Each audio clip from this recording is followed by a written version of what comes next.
Hello everyone. My name's Abraham, kind of.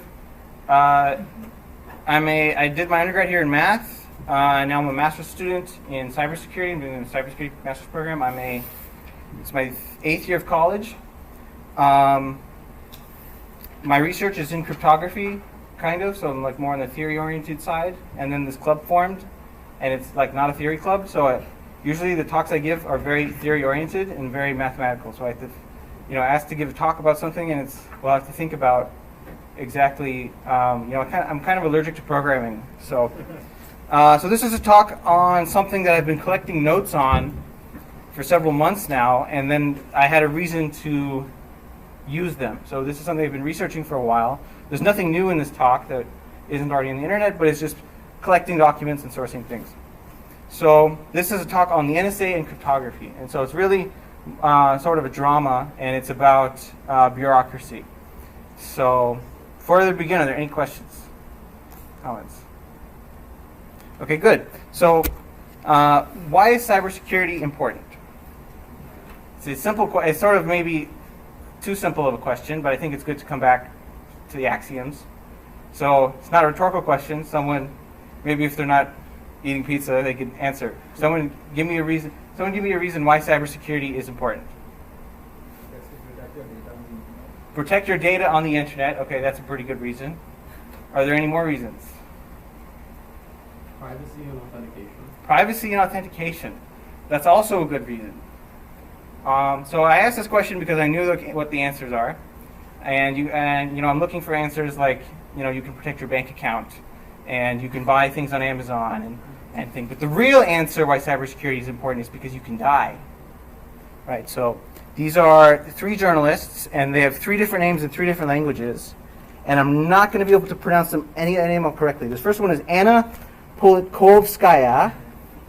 The second one, so she's Russian. The second one is Maltese, from a tiny island of the Speck next to Sicily in the Mediterranean Sea. Her name is Daphne Karuna Galizia, and this third one is Jamal Khashoggi.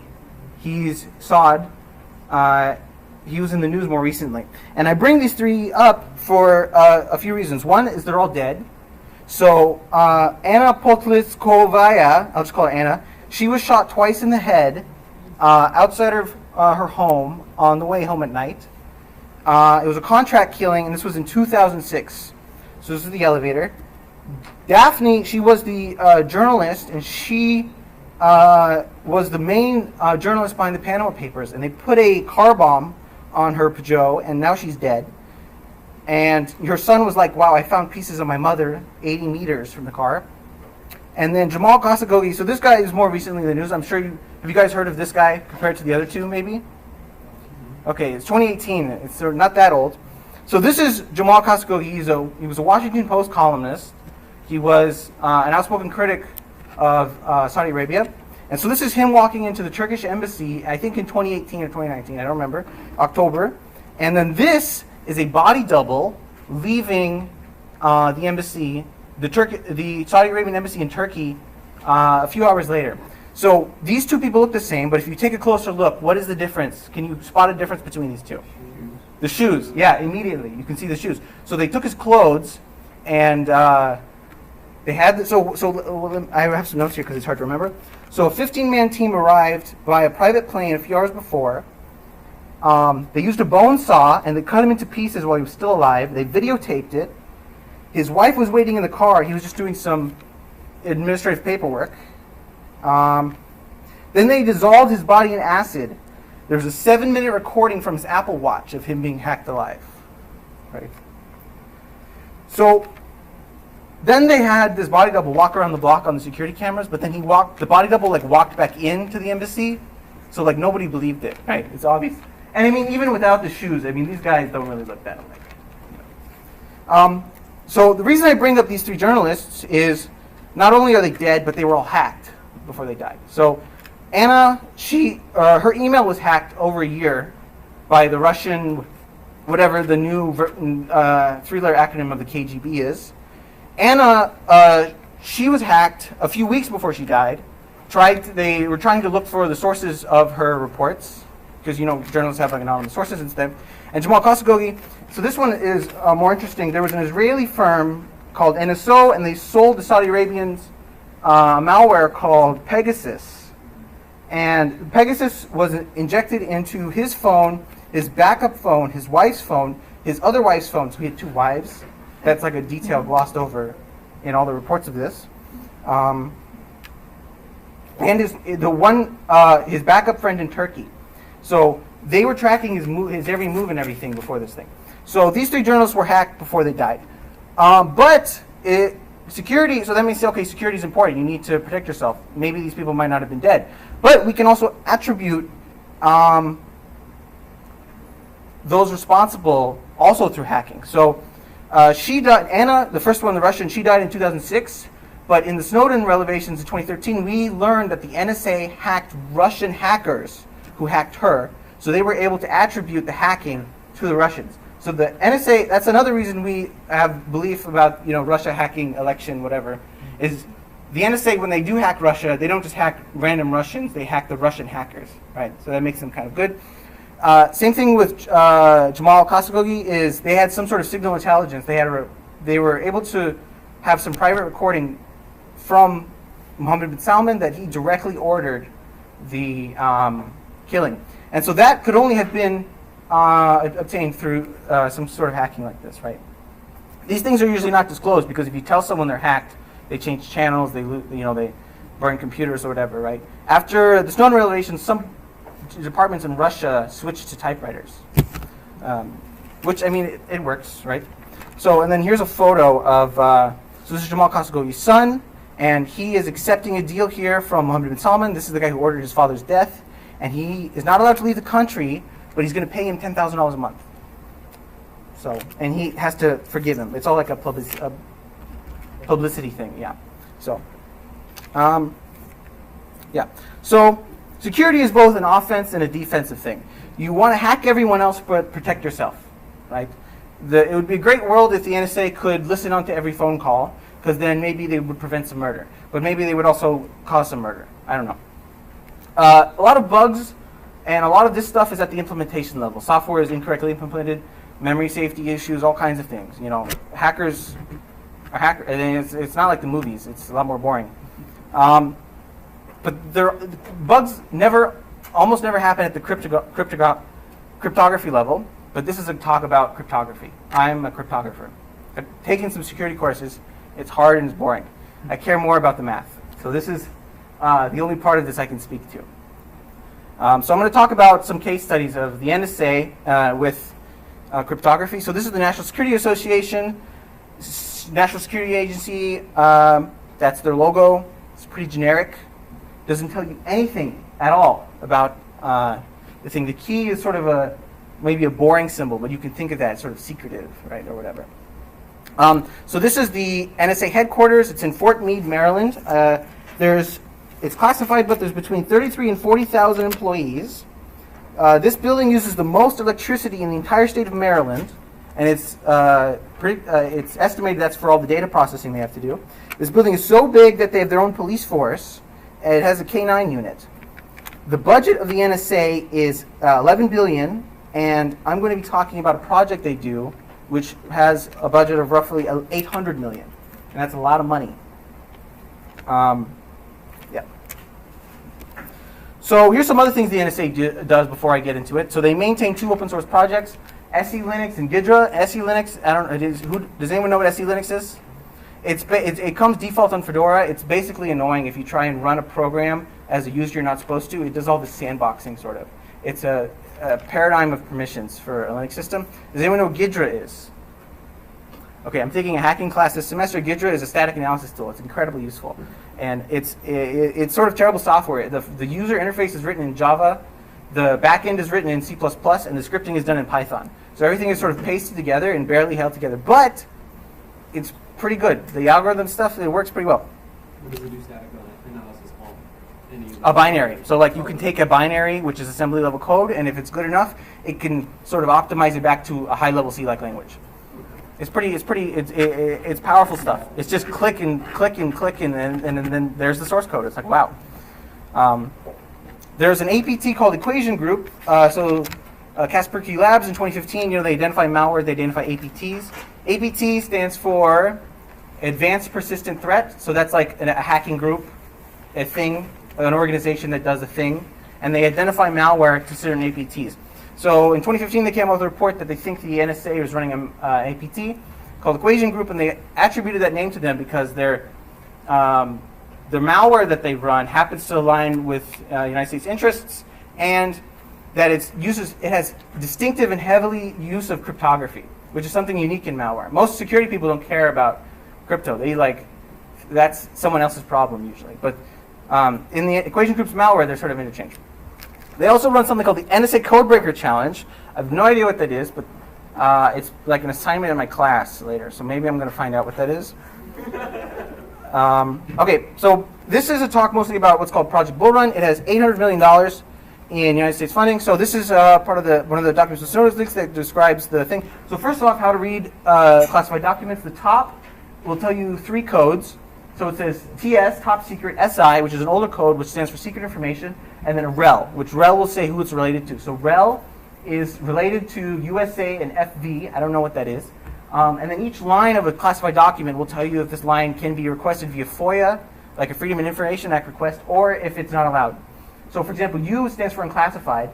For office use only is what FOUO means. FOUO. And to get a for office use only classification, that's usually like the boring stuff. I have a for office use classification, for example, to work on a government project. It's boring. It's like, there's nothing like secret and spooky about it. It's just material that's not done yet. It eventually became open source. So I'm going to read you what the description of Project Bull Run. Project Bull Run deals with NSA's abilities to defeat encryption using specific network communication technologies. Bull Run involves multiple sources, all of which are extremely sensitive. They include C&E, interdiction, industry relationships, collaboration with other IC entities, and advanced mathematical techniques.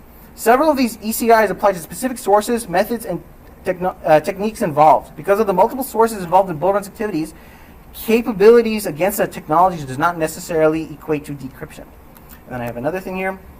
So TS, SI, and F means top secret, secret information, no foreign. So that means this document should not leave the United States. The SIGINT enabling project, so SIGINT is signal intelligence, actively engages the U.S. and foreign IT industries to covertly influence and overtly leverage their commercial products designs. These design changes make systems in question exploitable through SIGINT collection, so endpoint, midpoint, etc., with foreknowledge of the modification. To the consumer and other adversaries, however, the system's security remains intact. In this way, SIGINT enables approaches to use commercial technology and insight to manage increasing costs, blah, blah. Okay. The important sentence here is, to the consumer and other adversaries, however, the system's security remains intact. So that means if you're the customer, if you're the adversary, you don't think anything's wrong, but they can still monitor your information. And so that's important. A compromised channel is actually far worse than an open channel. If you have an open channel, you can say, let's not discuss this here. Let's take it into the back room. If you have a covert channel, if you have a broken channel and you believe it's secret, that's worse because you'll spill the information.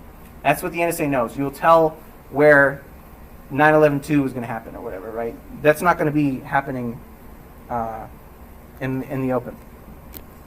So just a brief history of the NSA. The NSA was founded in 1952. In 1955, there was this company called Crypto AG. They were a Swiss company, maybe a Finnish company. They built these cipher machines, which are sort of, have you guys heard of the Enigma machine, Alan Turing? So that's sort of, huh? Yeah, that's sort of what this looks like. So this is sort of 1955 on. So this company was built, this is like an advancement of the Enigma machine in a way. This company, Crypto AG, was selling these machines to companies, and the NSA comes to them 3 years after being founded and says, hey, can you put a backdoor in for us? And they said, absolutely, sure. I don't care. So they put a backdoor in. It was easy as that. There was no influence that had to happen. They put the backdoor in. So some other information about these machines.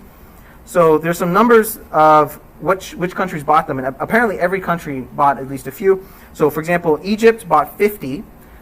Colombia in South America bought about 140, which is like, I don't know what you can do with 140 cipher machines. But then the United Kingdom only bought 2. So if you have to guess, what does that tell you? Just from the numbers, as an estimation. They were cheap and mediocre quality. That's a good guess. I think that's as good as my guess. My guess was going to be if you buy 50 of them, that means you're going to use them. If you buy 2, that means you're just going to study them. You're going to study how they break. And the UK already at this point had a history of breaking cipher machines with the whole. It's in a movie and whatever, right? Turing and the. I don't know. So that was 1950s until people stopped using. You can see the evolution of technology gets to radio. This is called Project Echelon, and this was just them spying on open radio waves. People are commuting. There's still no real public encryption being used in any technology.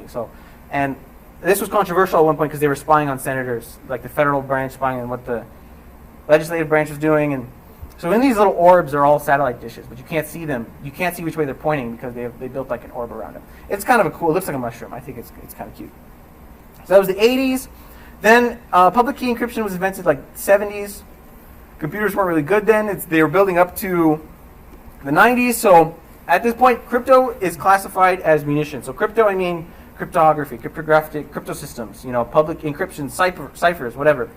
It's classified as a material of war. So it falls under the same jurisdiction as like bombs and stuff. So strong crypto is banned from export. So the key size, you can't export a block cipher more than 40 bits.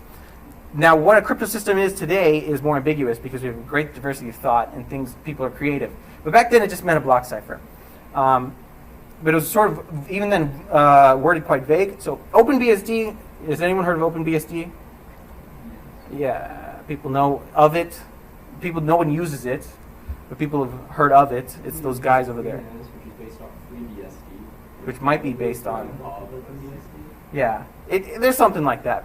Anyway, they develop OpenSSH. If you guys use SSH, they're like the maintainers of OpenSSH. You cannot submit a pull request to OpenSSH if you're in the United States, even today. So Netscape was like the Firefox predecessors. They went on to found Firefox. Netscape at the time had 2 versions of SSL. So there was a US version, which had 512 bits. So you guys know how SSL and TLS work? I'm trying to make a handshake with a website. So first I do like a Diffie-Hellman key exchange, and we exchange some public information. Then I establish a shared secret key. And then I use symmetric encryption for the shared secret key. So the symmetric encryption is far faster than asymmetric encryption. So this is faster than just doing all asymmetric. What's Diffie-Hellman? Diffie-Hellman is a key exchange protocol where we can sort of, in public, to any listeners, do this kind of math, and then we both share the same value. But the value itself was not transferred over the thing. I don't feel like writing it. Is that okay? I can write it. So G is public, and X and Y are generated by the people. Like, so I'm Alice, and this guy's Bob, and we each secretly generate X and Y is not public, but G is a public information. So then I'm going to compute G to the X, and I'm going to send that to Bob, and then they're going to compute G to the Y, and send that to me, and then I'm going to compute G to the Y to the X, and then they're going to compute G to the X to the Y. So now we both share the same values. We both share G to the X, Y, and right, these are commutative. But then the values that were sent over the wire are what? They're going to be G to the X, G to the Y, and G. So the public information, given G to the X, G to the Y, and G, you cannot learn X and Y. Think, well, I take the log. Well, it's a discrete log. So you guys heard of discrete log? Discrete log properly? It's a hardness assumption. We can't invert a logarithm if it's in a finite rate. Right, so multiplication and exponentiation are expensive. So we use like a block cipher, so which is just shifts, additions, and things like that. So it's very fast. This is a Clipper chip. So this was a chip the NSA designed, and they tried to push it on telecom communications to export this chip to countries. It's backdoored. There's like a bug in it. It allows the NSA to spy on anyone who uses this chip. Problem was that nobody really cared about encrypting phones at the time. It's 95 still. People don't care about encrypting anything.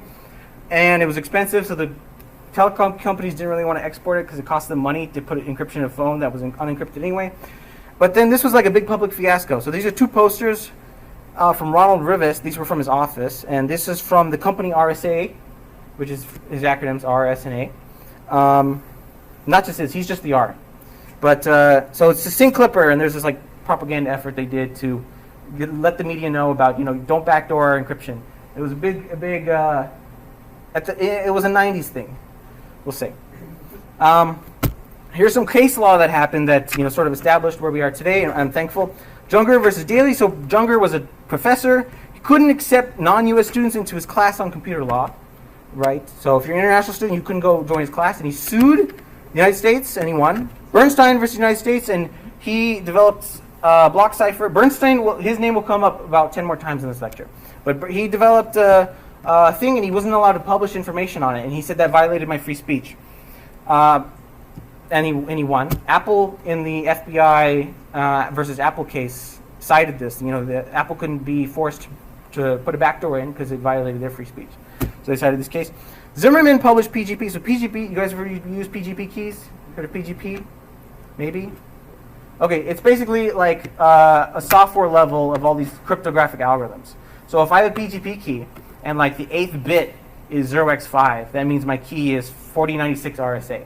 It's basically a technical, real C implementation of all these algorithms together.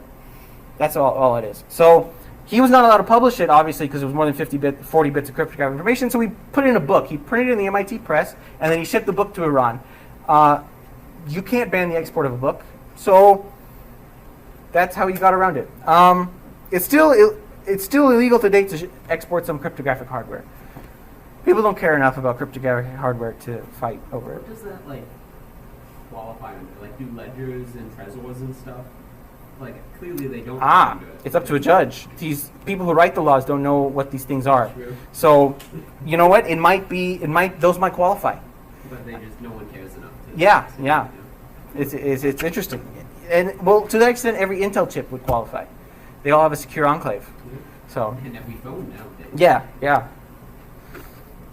Okay, so now let's talk about the first case. But this is like the main point of my talk. So there was an algorithm called dual EC, and I'm going to explain in detail what this was. But there's a paper by Bernstein and Tanya Lange, and they sort of cover a huge breadth of information, and most of my talk comes from their paper. So this is the first paragraph. Dual EC is a pseudo-random number generator. Soon after its publication, it was criticized by experts for its poor design. It's 1,000 times slower than alternatives. The numbers it produces as output are biased, flunking the most basic requirement for pseudo-random number generator. And most importantly, it's mathematically guaranteed to have a skeleton key that makes the output entirely predictable to anyone in possession of the key. An honest designer would not have kept the key, but a pseudo-random number generator should not have the skeleton key in the first place. So there's a lot of words there. You guys know how a skeleton key works for a normal lock. A skeleton key is a key that'll open any lock. It's like the locksmith makes it for himself, right? And it comes to that because it's pretty bare. It looks kind of like a skeleton. Pseudo-random number generator, I'll talk about that in depth. And then bias. So the bias of a random number generator is how different it is from something that's truly random instead of pseudo-random.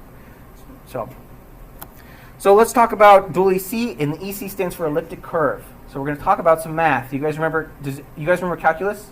You guys remember what derivative is? I'm not going to talk about that. So you define a function over a finite field of some form y squared equals x cubed plus ax plus b, and this is called Weierstrass form of an elliptic curve. There are other forms. You also count this point at infinity. So you take all the points on this curve and then you add in a point. You say this is the point at infinity. It's a special point, and that'll make sense later. So these are two curves. These are two elliptic curves. So that's y squared equals 3x cubed minus x, and that's what that looks like. And then I did y squared equals x cubed minus x plus 1. So I added a 1, and these look very different curves. But if you were to interpolate between plus 0 and plus 1, you would interpolate between these two curves. So they have some very nice properties here. You can sort of see how maybe it would deform into the other, right? Yes. So an elliptic curve. So you take 2 points in the curve, PQ, and you define an addition. So we're defining sort of an algebraic structure on a curve. We define PQ as minus R, where PQ, R are the unique points on the same line. So basically, every straight line that intersects these curves will intersect in 3 points. If it intersects in 2, right? Try and imagine that. Well, I'll just do it here for you. So if you take 2 points, so take P and Q, you take R, which is the third unique point on that line, and then you flip it. So down there is P plus Q. Any questions so far? This is big. This is really important. Okay, yeah. Okay. You have to go with it assumption, right? 4 into 27 b square not equal to whatever it is. I'm going to ignore that. You might ignore that. I'm going to ignore the hard details. Okay. But yes. Yes, I do. Pop quiz. What is P plus P? So I define two unique points and I add them and I do this. What is P plus P if I add 2 points together? You can make a guess even. I just want to hear people talk. This is why I brought up if you guys remember calculus. There's an analogy you can make in calculus.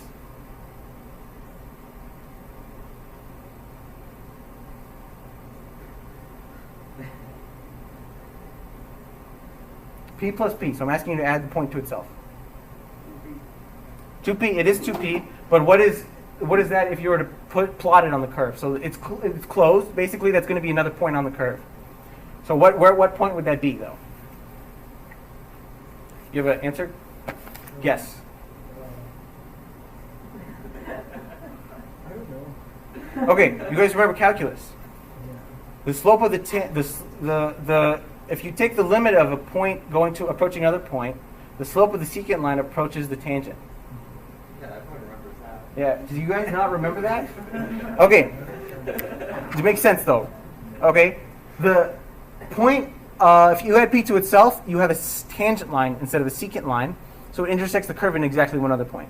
Then you take the flip of that. Does that make sense? Take the limit of Q as it approaches P, slide it around the curve. The tangent line is going to be tangent line is going to approach me. But this, if you were to draw a tangent line at P, You just go, it won't hit any.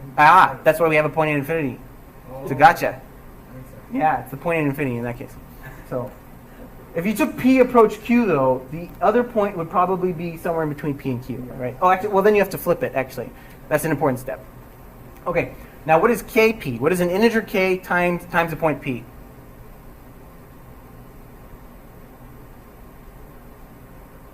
If I explain it up to curves, I think everyone gets confused. If you multiply something by a number, what are you doing? You're adding it to itself times it. So KP is just P add to itself K times. Okay. So that's the pop quiz. P plus P, that's the secant line, whatever. KP is the integer K. You add it to itself K times. Okay. So now let's talk about ECDLP. ECDLP is so cryptography is classical cryptography at least, is based on these hardness assumptions. We assume something is impossible on a classical computer, or it takes an exponential time algorithm on a classical computer. So ECDLP is one of these assumptions. Integer factorization we believe is hard on a classical computer. So if I give you 2 points P and Q, and I ask you to find K such that Q equals KP, we believe this is hard. We believe no classical algorithm works for this. And this is an assumption. So all cryptography is relying on assumptions. RSA assumption, integer factorization assumption.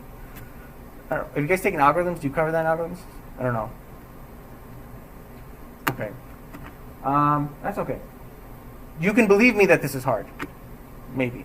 Computing it to begin with is kind of tricky. So if I give you Q and P and Q, the only algorithm, if you ask you to program this, maybe the only algorithm you could think of would be like a search algorithm.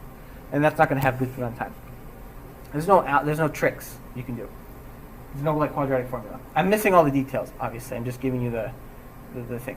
Okay, what is a random number generator? Okay, so true randomness is actually really expensive. And usually when you have it, you don't want it. Your program is bugging out or something, right? So it's a very rare resource to have true randomness. So true randomness, it comes from the environment. It comes from sources like your mouse movement, the sensor in your mouse. It comes from your temperature. It comes sometimes from your microphone, your speaker. You know, there's noise, there's static electricity. There's the Intel chip is picking up all this. It's XORing it together and it's saying this is the entropy source. You guys have heard of dev random on a Linux system? So dev random is unrestricted. So the kernel is collecting entropy into a pool, and then it spits the entropy out until the pool is empty. Dev random is unrestricted, so it'll just keep spitting out. Even if the pool is empty, it'll keep giving you random numbers, and it will give you biased random numbers. But dev random will give you entropy until the pool is empty. So the random numbers that are coming out of dev random are better than the numbers coming out of dev random, especially for cryptographic applications. We need really good random numbers. All the protocols rely on randomness. Sometimes you can use quantum stuff. You've seen like a Geiger counter move towards something, right? It goes right? The physics, or the way that works, it relies on the beta particles decaying off that thing at a uniformly random rate. Not some pseudo-uniformly random or anything. It has to be truly random. So what's the idea here is we use a small bit of true randomness to seed fake randomness. So it's called CSPRNG, which is a lot of letters. You can ignore half of them. Cryptographically secure pseudo, which is spelled with a P but should be with an S, pseudo random number generator. So what that means is we just extend it. You can think of this like a Minecraft seed, right? You guys use it. Now that's a question that should be, have you guys heard of Minecraft? Right? Okay. So basically the Minecraft seed is the true randomness, and the Minecraft world is the pseudo randomness. The Minecraft seed is very small, but it's somehow a unique identifier for the entire world, right? The world is, I think it's infinite, right? I'm actually not sure. I haven't tried walking to the end, but the seed is somehow unique enough to identify the whole thing. So the seed is generated randomly, and then the world is generated pseudo-randomly. You use a seed, we will call it S0 from a true random number generator, and we use it to seed a pseudo-random number generator, like Minecraft. Okay. So here's the normal construction of a pseudo-random number generator. So S0 is true randomness. Then we have a function that maps it to, it's called an internal state S1. Then from the internal state, we take another function and we call R1. So I say, give me a random number, it gives me R1. If I say, give me another random number, it's going to compute S2 internally, and then it's going to give me R2. So R2 is the public values, and S2 is a secret internal state. If you could learn this internal state, you could notice that because G, F, and G are computable, you can compute all future random numbers, right? That's a problem. If you're given some of the random numbers, we don't want any of the random numbers to be predictable. Then they're not random, then they're deterministic, right? So, any questions so far? Am I going too fast? Yes? So at this point, if you have the function, then all the random numbers. Yes. So you think there's two perspectives. One is you're the one producing the random numbers. So you know the internal states, S, and you're giving R to the client, and the client only sees the random numbers. But they're not supposed to learn anything else. They're only supposed to see the random numbers. Okay. So we have some properties called forward and backward secrecy. So given the random number, it's hard to go back to its internal state. So it's a hardness assumption. G is hard to invert, basically. And so backward secrecy, and these are just like named arbitrarily, because forward secrecy, you're trying to go backwards, and then backward secrecy, you're trying to go right. No, you're trying to go left. So it doesn't, what the heck? Yeah. So given SI, so you're given in the internal state of the future, you're given the internal state, you're trying to learn, you can't learn the internal state of the past. Right? But given an internal state, you can learn all the internal states of the future. You just compute F. So pop quiz, what's an easy way to achieve hardness with these functions? What kind of functions do you know are hard to invert? Hash function. Yeah. So this is very easy to achieve with a hash function. You guys know what hash function is? You SHA, MD5, maybe even. We'll talk a lot more next week on. Very important. Useful things. So random number generator usually use hash functions. Makes everything easy, right? These are cryptographically designed primitives that make it not impossible, but probabilistically infeasible to invert. So let's talk about what dual EC is. So we're going to combine. You just learned two new topics: elliptic curves and random number generators. So we're going to combine those. Define these parameters. Okay, P. I'm not going to read any of this. P, R, B, the x coordinate of P, the x coordinate of Y, the x coordinate of Q, and the x coordinate of Y, of the y coordinate of Q. So those are the values, okay? And that's the function. So A is just 3, and then B is whatever that is, and P is a prime number. So these values are fixed and they're hard coded. The dual EC random number generator is as follows. So we take S0, true randomness, we multiply S0 by P, and then we take the x coordinate. So x of S0P means multiply P, add P to itself S0 times, then you take the x coordinate. Okay? That's how you get the next internal state. To get the random number from that internal state, you take point Q, and then you take the x coordinate. So you add Q to itself S1 times, take the x coordinate, and then you cut off a few bits. Okay? So these appear at least to have the property forward and backward secrecy. Is So it important to cut off those bits? yes. So try guessing the inverse of a hash with only half the bits. It should be just as hard. It should be, but what if this is a funny hash function because you care about speed more than security? Yeah, so sometimes they cut off the bits. Oh, and also if you want more random numbers than are in a block than are fixed bit size, you just concatenate them. It appears to have forward and backward secrecy. I told you ECDLP, assume it's hard. Then that implies that this random number generator should have forward and backward secrecy. So you're given SI, and you're given the x coordinate of SIP, and you're given P, and you're asked to find SI. That's ECDLP. So that you can't do it.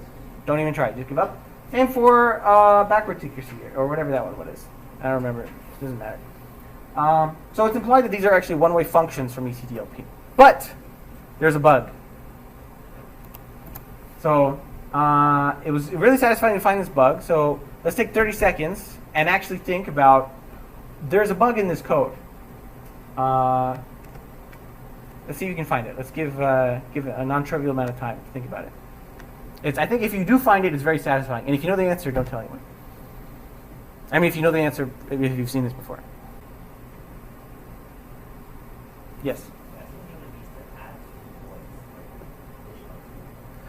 So the addition of 2 points is you recall you take the line intersecting the elliptic curve and over the finite field, and then you take the third point of that triple, and then you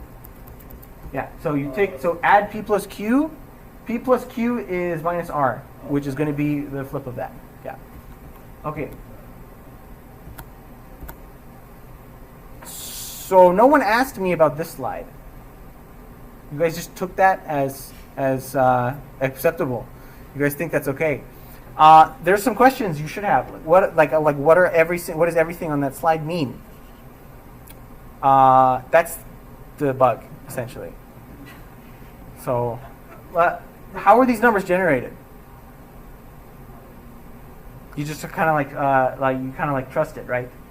So maybe I could work it out. So what if they were generated in a funny way, like a bad guy made these numbers up?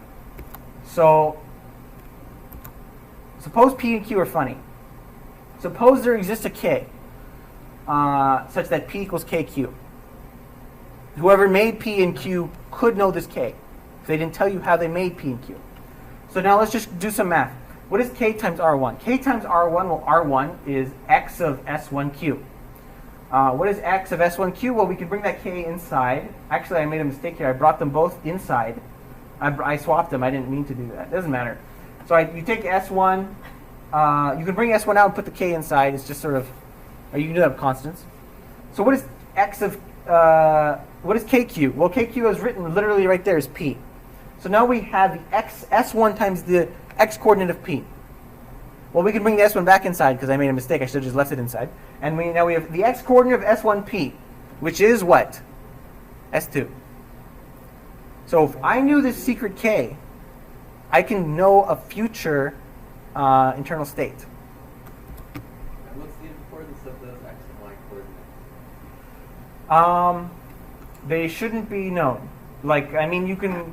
So the X coordinate is just like it's like a hash function of the elliptic curve, sort of.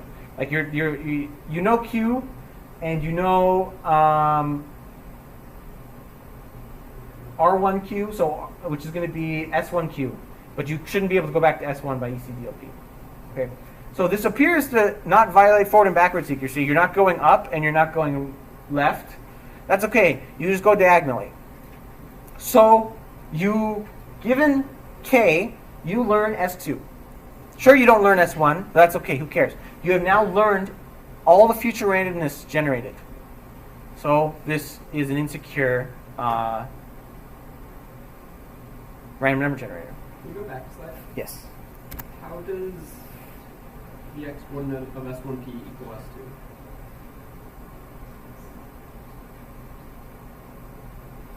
Oh, because that. Okay, yeah. S2 equals X1. No, it's not trivial. You just have to look at the table. Yeah. S2 equals X1. Yeah. Yeah. This is like a forward. It's like computing it forward. Yeah. So this is a backward random number generator. Constants show up all the time in cryptography. Okay, like usually to avoid some specific attacks. For example, if you choose a group which is not prime, then your hardness problem reduces to the smallest divisor, the smallest integer divisor. Which if it's 2, then it's easy. So what's the smallest integer divisor of prime besides 1? It's going to be prime. So you don't reduce the problem at all. So primes show up all the time in crypto. Yeah, it's called a Pollock-Helming attack. You can sort of like loop around. Eventually, you'll get it. It's still exponential time, but then you're not reducing it to a smaller factor. Constant. Sometimes you choose constants because they fit nice into an x86 computer, and you're like actually caring about registers and stuff. People choose these constants. There's a curve called 25519. It's designed by Daniel Bernstein, and he chose it because it actually is well optimized somehow for the way an Intel computer works, with their 64-bit registers and all that. It happens to just be nice. So who chose these points and why? This is from the technical specification of dual EC and three other random number generators. This is from the section, this is page 85. So constants, dual EC DRGB, I don't remember what DRGB is, but it doesn't matter.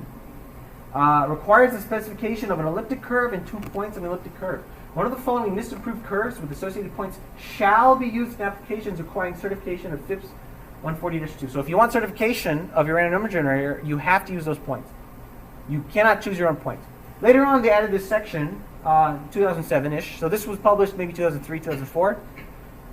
The security of dual EC requires that the points P and Q be properly generated. To avoid potentially weak points, the points specified in Appendix A-1 should be used. And then they give some, you have to generate them, how you would generate them. But you won't get certification if you choose your own P and Q.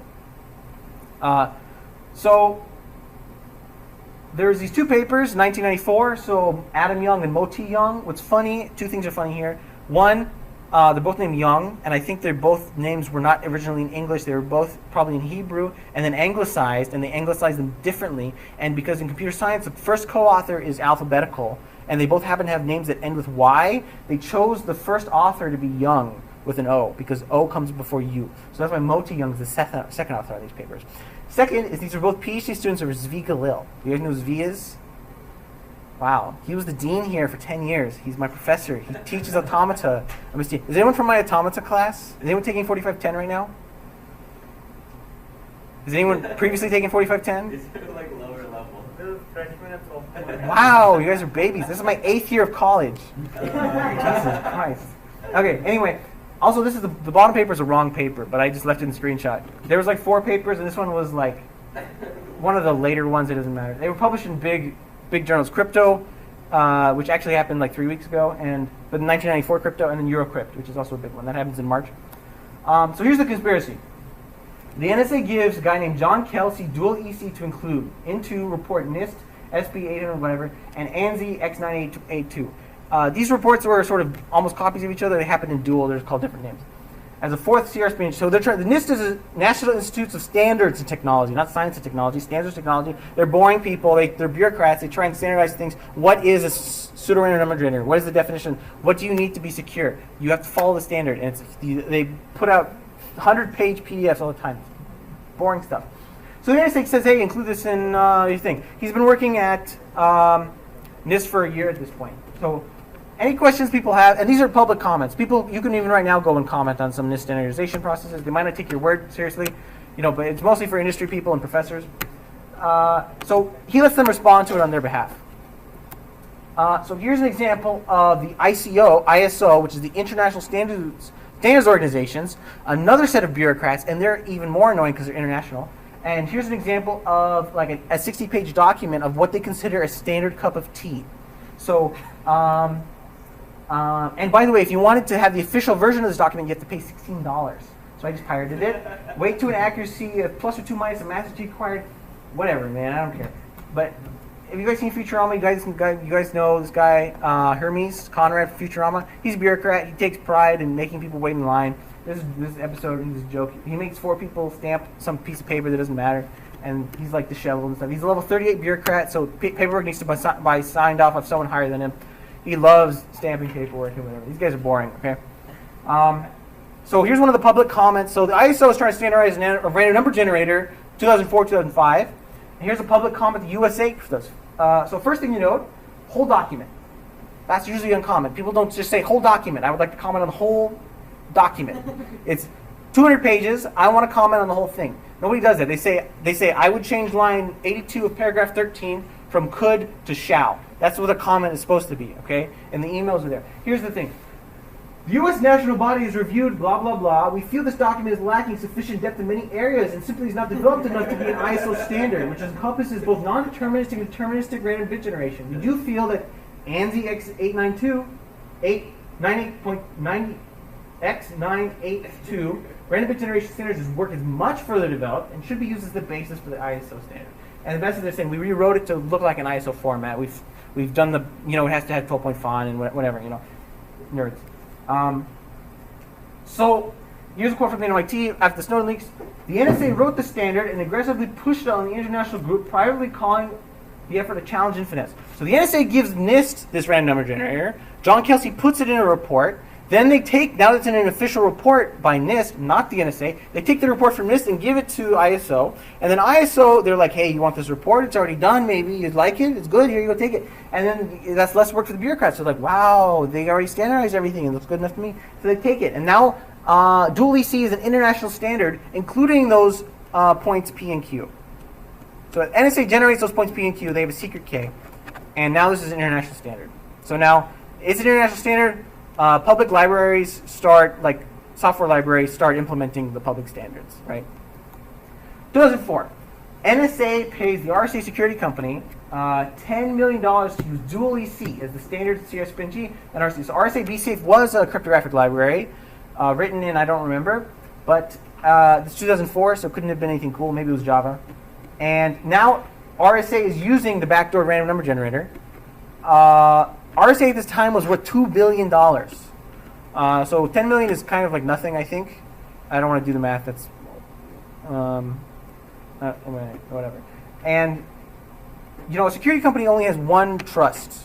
They have one product, and that's safety and trust. And if you backdoor your customers, no one's going to use it anymore. So to get FIPS 148.2 validation, you have to use those points P and Q. So here's an internal memo, not an internal memo. This is a working document for an extension to dual EC called, it says 2009, but this is written like 2005 or something. This is a copy I obtained from 2009. Extending random values for TLS, and basically what this did is made the thing harder to exploit. So I mentioned the bits were chopped off of the R values. So to reverse it, you need R. So basically you just guess R. If it's 4 bits are chopped off, you have 4 R's to check, and then you just try for all 4 R's, and then if you could predict the next one, good, you predicted it.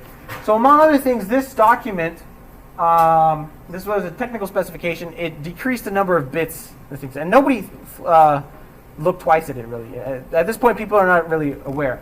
So the two authors are Eric Rascola of RTFM, and that's his own company. He's authored many TLS specifications and stuff. He's a bureaucrat. He loves doing this. And then Margaret Salter of the National Security Agency. So this was a joint work with the government and like a public corporation. Oops. So here's a section of the document. The United States Department of Defense has requested a TLS mode, which allows the use of longer public randomness values for use with higher security level cipher suites, like those specified in Suite B, whatever. The rationale for this, as stated by the DoD, is that the public randomness for each side should be at least twice as long as the security level for cryptographic parity, which makes the 224 bits of randomness provided the current TLS values insufficient. Does anyone know what the words cryptographic parity mean? It means nothing. It's gibberish. It's garbage. It's total fake. They just made all this up. TLS is what you use when you connect to Amazon.com. You set a little lock right in the corner. So this is part of what that extends into. 224 bits is nowhere near approachable with supercomputers or anything. Every bit you add doubles the work that you have to do. 224 is like 2 to the 224. Loops of it's impossible. We're like a supercomputer today could do like 2 to the 50. Right? And every bit you add is doubling it. So 2 to the 51 will happen in 10 years or whatever. Right? We're nowhere near 224 bits of insecurity. So this is gibberish. Right? So here's the two people who wrote the document. Eric Rascola, he is now a Mozilla fellow. He's basically has a vice presidential role. And then Margaret Salter, she worked at the NSA for 35 years, and then she moved to AWS recently, and that made news. AWS poaches a national security long-time person. That's like a big deal, I guess. I don't know. Kind of suspicious. You want to start thinking about things, right? Who knows? So some more history after this was, but before it was, it's not leaked yet. People don't know it's a backdoor. Certicom is a company, they're acquired by BlackBerry now. They basically patent anything security related they can. If you guys remember, are you guys old enough to remember before people had iPhones that people had BlackBerries? And people would talk about BlackBerries, they're like secure. They're like the secure one, right, or something. And people didn't really know what that meant. The Certicom was like the security part. They patented all this stuff. So they filed a patent how to backdoor a random number generator, and then they filed a patent how to protect yourself from a backdoor random number generator. So they were selling a poison and then trying to sell an antidote. And the patent offices forwarded this to the NSA. The NSA was like, well, we don't care. Who cares? So here's I dug this paragraph out as a 600-page PDF.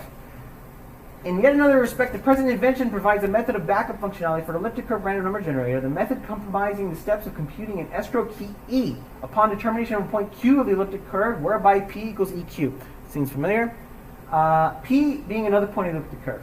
Instituting an administrator, having the administrator store the escrow key E, and having members with the elliptic curve random number generator sending to the administrator an output R generated before an output value of the generator. The administrator logging the output R for future determination of the state generator. So knowing E and R, they know everything. This is in a patent. This is in 2005. It was sitting there in the public information pool.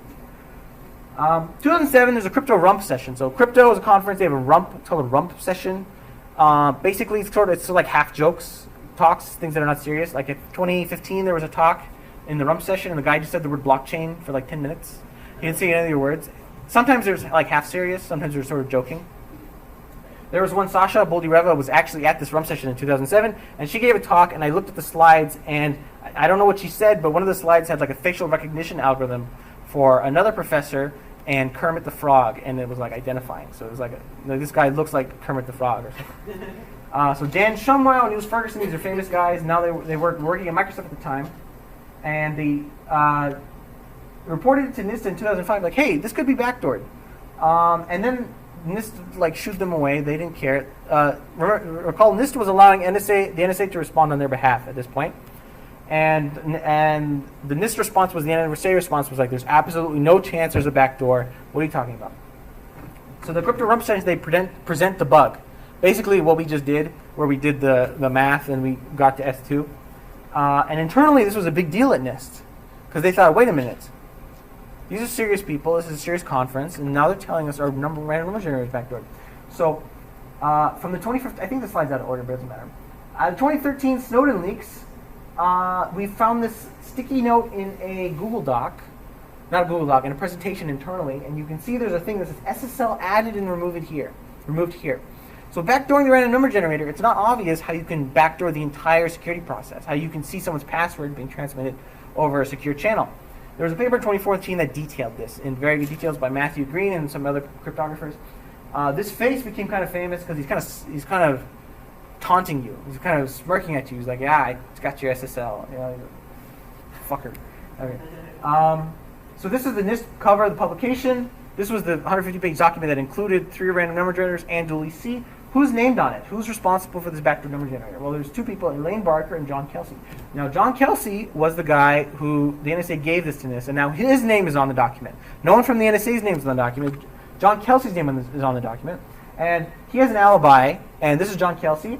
So here's obtaining via FOIA request. Here's 2 internal comments from working drafts of that document.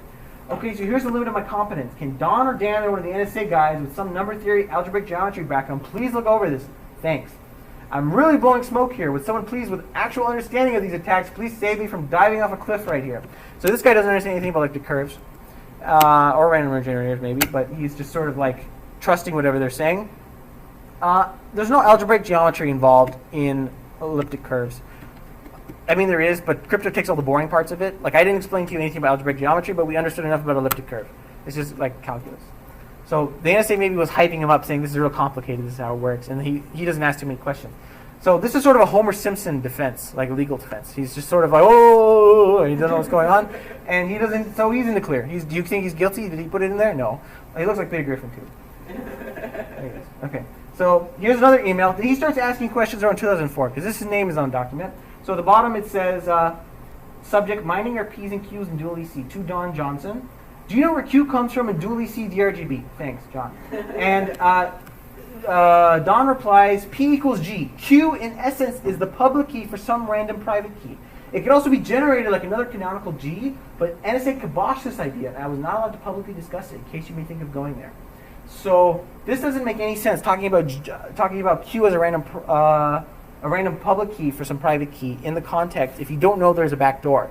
And the concept of making a random number generator doesn't make any sense. So this is hinting that something was done internally. This wasn't an accident. So here's the 5 people who worked on it. Don Johnson, Debbie Wallner, her name will come up again, so I bolded her. Bob Korkoska, Paul Timmel, and Mike Boyle, so I Googled all these people. Don Johnson, I added him on Facebook. It says the former head snitch at the NSA, that's his job, so I assume he's fired. Maybe he's cutting wood or whatever old people do, I don't know. This is Mike Boyle, and he gave a talk at the RSA conference in May this year, 2021. He's active in several open standard efforts dedicated to their development. So none of these people have any publications under their name besides NIST standards. So, and this is an NSA guy. He looks kind of scary. He looks like a general from a movie, right? So the backdoor is released. Snowden, we realized this was going on, and people started freaking out. Snowden revealed that they were adding, this was backdoored. Snowden also revealed the RSA was paid to put the backdoor in. So as late as 2016, dual EC was still being used in the wild, and all these people using old Blackberries. I looked up every cryptographic library that was certified for dual EC, and some of them were like Windows 8.1, which is much newer than 2013, I think. Samsung SSL, whatever. Juniper was a company that was still using dual EC supposedly in a secure way. So they would make these random number generators and they would feed them into something else. And they would say, well, it doesn't matter this way. They bugged, but they bugged the code. So they took the dual EC bad random numbers, fed them into something else. That something else never happened. The way the code worked was they instantiated all the objects and they never called it. So the compilers optimized it all out and was feeding in the bad random numbers. So these were bugs still happening in the wild. I didn't know where to put this. Oh, that's the end of the story for dual EC. What time is it? Am I running super over? I just want to make sure. Okay. I'll finish up quickly. Another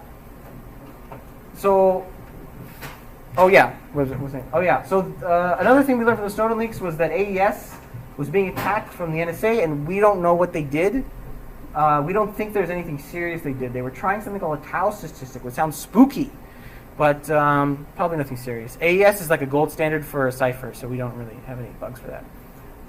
Speaking of ciphers, I'm going to talk quickly about 2 ciphers called Simon and Speck. So AES is a block cipher. It uses symmetric encryption. This is what one round of Simon uses. So there's like shifts and ands and XORs or whatever, and they're like, you do 50 rounds of this, and then you say that's my ciphertext. It's invertible too, so you take the key and you invert it, right? Basically all it is. So here was a paper called Simon and Speck, Block Ciphers for the Internet of Things, published by these 5 guys from the NSA. It's kind of a weird document. None of them have published anything before. They're working in the NSA. So what's the design rationale? So what's the point? Why would you come up with a new cipher? AES seems good enough. There was no rationale provided initially, and then it was later provided. And then when this block cipher hit the internet, there was cryptanalysis was quickly published online by independent people. So they said it was a block cipher for IoT. So they said it's very fast. It's much better for an ARM chip than AES is. Who knows why? In constrained environments where AES may not be suitable. It's 3 times faster than AES, but how much less secure is it? So here's the introduction. I'm not going to read it. They're just talking about birds or something. Like you can see the word Kirkland's warbler, a bird, and they make some analogy. It doesn't make any sense. Okay, it's total gibberish. I was going to do some detailed talk about the cryptanalysis of a block cipher, but I don't care enough, and I delete those slides. Let's just say it sucks. It's bad. It's a bad block cipher. People broke it. There's papers and papers and papers saying this is bad. If the cipher is bad, what you can do is increase the rounds. So I think AES uses like 14 or 17 rounds. This was using like 50, and then an attack came out, and they're like, fine, we'll bump it to 53 rounds, and then, yeah. So they wanted it standardized. So they went to an international standardization body and said, let's standardize this. And, computer scientists are really good about getting funding for all these conferences where they have to travel internationally and buy expensive plane tickets. So there was all these meetings in these 8 cities over many months. 3 years it took to standardize. Imagine being on the standardization committee and getting to go to all these cities, right? Paid. to do bureaucratic work. So there was Tom Asher. He was represented from the Netherlands. So every country involved in the standardization sent their national expert. Tom Asher was from the Netherlands. Not mentioned in the meeting summary is a discussion that was held about past involvement in the NSA and sabotaging cryptographic standards. For example, dual EC. One of the NSA experts, Debbie Waldner, who was also involved in standardization of dual EC, referred to it as the elephant in the room and claimed they had apologized for it. It's time to move on. So that's his comment. And then he left a very detailed reply in a Linux kernel mailing list where somebody tried to commit Simon and Speck to the Linux kernel. I'm going to just kind of not read it. I thought I was going to read it, but I don't feel like it. I'm still waiting for email confirmation, but the public, I made a bet with Louis Wingers during ISO meeting 11. So basically, there won't be any more attacks. I made a bet with him. And then she won the bet, so she won $300. Tanya Lange is a cryptographer out of Germany somewhere? I don't remember. She's an important figure. 300 USD. If I win more than 3 rounds of Simon and Speck or any proposed parameters broken by anybody, attack must be in line by blah, blah, blah. So she won. Yeah, so here's the last thing I'll read.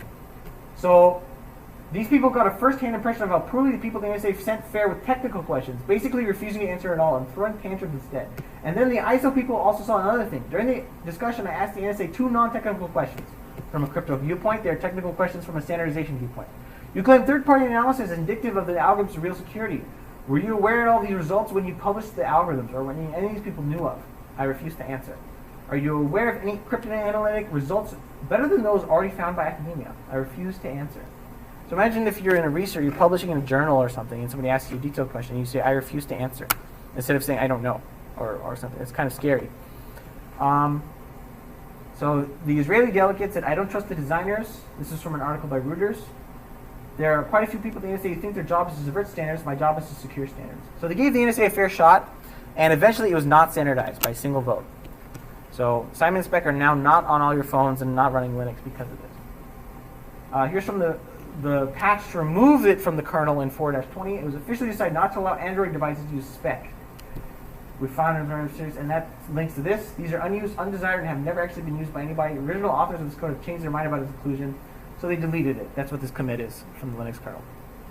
So here's the 6 people who worked on Simon and Speck, the 2 block ciphers. This guy, I added him on LinkedIn.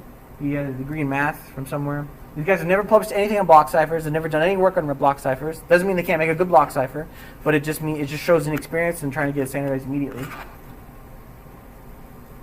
I don't know why that slide is blank. Post-quantum crypto. This is where we are today.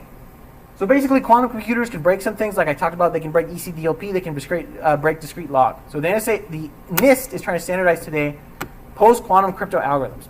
And if you hang around the mailing list, you can see some terrible emails. Oh, this is the only cool thing Trump did.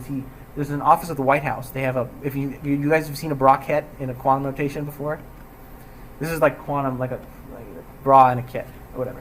Okay, here's from the mailing list, and this is how people talk to each other in a public forum. Hi Dan, this quote is nuts. Apparently everyone but you understands the state of the science and is willing to accept new results as they happen. Stop propagandizing. I got this email on a mailing list of professionals at like 4 in the morning. I woke up, saw my phone, and I went back to bed. And so this is just Daniel Bernstein, the one that we've talked about like 4 times already. He filed a public 17-page report against Daniel Appon, whatever these guys are doing. Okay. So here's some of the 3rd round finalists. They're based on different hardness problems besides the ones we think are resistant to a quantum computer. And then here's the ones for signatures. The interesting one is Picnic, which is worked on by Vlad Plesnikov. He's a professor here. The signature is basically a non-interactive, zero-knowledge proof of knowledge of the secret key. And I'm not going to explain what that is. Basically, so the NSA comes out with their own opinions about what is our opinion on the standardization process. When are they going to standardize as round 3 finalists? And basically they say, we're going to choose a lattice hardness problem, and we're going to say, alternatively, we can choose a hash-based problem. And then I emailed the authors of this, okay, what did they think about this? And, who do you take the word for? Are they saying we want these to be insecure, or are they trying to secure themselves? I have no idea. And what if they're faking it double, or, it's hard to, I have no idea. So here's my best guesses. They also want to secure themselves from quantum adversaries. They're not going to be the first one with a quantum computer. They have an $80 million budget for a quantum computer. I don't understand lattices, but I don't understand codes either. and I like hash functions and block ciphers. So maybe some future lattice theorem seems easier. Sphinx Plus is a signature based on hash functions. Maybe it's easy to misconfigure. Like you can change the random number generator in your protocol. Maybe you can change the hash function. I emailed the guy and he said, the authors of Sphinx Plus, and they said even if you change the hash function to MD5, which is a terrible and broken hash function, but it's still included in all your things, we would still reach level 1 instead of level 3 of security. So it's still pretty good. Closing thoughts. Who's winning? Cryptographers or the NSA? Well, all of these points, cryptographers won. So I think we're winning. But if the NSA won something, we wouldn't know. They wouldn't tell us. So I have no idea. I gave you lots of names of people. So why did I do that? Why wasn't that kind of creepy? I just listed off people's private photo, and I was showing you this guy's dumb smile and whatever. So I showed you this photo at the beginning, and this is I mentioned the budget, and this is a terrifying photo. It's sort of a conglomerate. There's billions in funding, and they're scary looking, and who knows what science they're developing. But this is just people like you and me where we can do the same thing. So this is the people, I took all their photos on the internet. I added all of them on Facebook or LinkedIn. They're just a bunch of dorks, right? It's not a scary conglomerate. It's just a bunch of dudes having fun. They're not really doing a good job either. So there's nothing to be scared of. It's not that creepy. And if you need a second point of help, there's a document written by Philip Roggeway, who's a famous cryptographer. The NSA tried to influence the NSF into denying him a research award early in his career. And after the Snowden leaks, he wrote this document called The Moral Character of Cryptographic Work. It's an excellent work in ethics. If you haven't read it, it's 48 pages, got a lot of footnotes. It's very detailed. It's not cryptographic in nature. Seriously, it's like philosophical and ethical. I recommend you read it. If I was teaching a crypto course, this would be the required reading for every first semester. I think that's everything. Oh, here's all my links. I don't know why they were in yellow. I couldn't get them to change. But I'm sure my slides will be up and you can click on all those. And all of those are like 600-page PDFs where you can dig into more details about everything I talked about. Okay. Thank you. Sorry to hold.